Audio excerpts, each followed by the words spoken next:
Alam nyo na. Another day here in Tokyo, pero wala naman tayong plans. So, hindi ko alam kung saan ako pupunta today.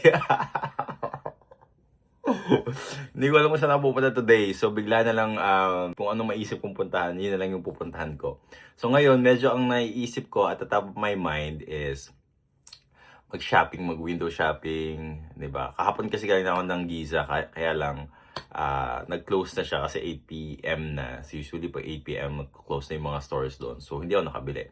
So baka bumalik ako doon today, pero pupunta muna ako ng Shinjuku para at least magtingin-tingin doon yung mga second-hand luxury items. So ayan, check natin kung may bibili tayo. Ayun. Tapos, ayun. Ito yung outfit ko ngayon. Simple lang today. Kasi, hindi naman ganun kalamigan unlike sa Sapporo na talaga nag-snow. Ayun. Tingnan natin kung anong mangyari today. Spontaneous tayo, di ba?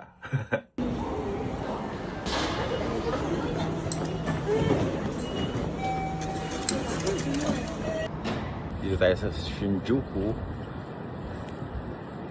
Hindi ko alam kung anong gagawin ko dito. Alam ko na gagawin ko today.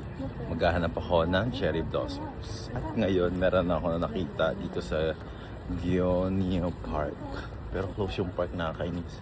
So, buti lang nakakita ako dito.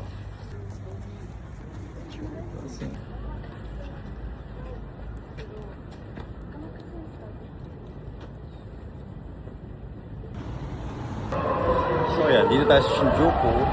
Ikot tayo dito. Mga shops, window shopping.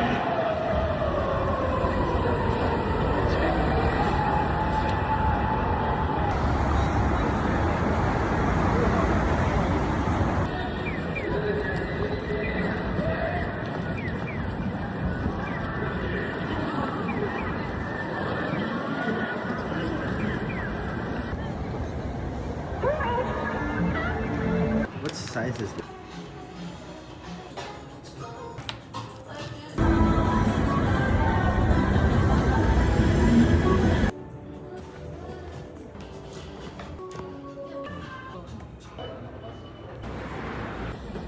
Yan, so bumili tayo ng gifts natin sa sarili natin. So, ayan, shopping tayo.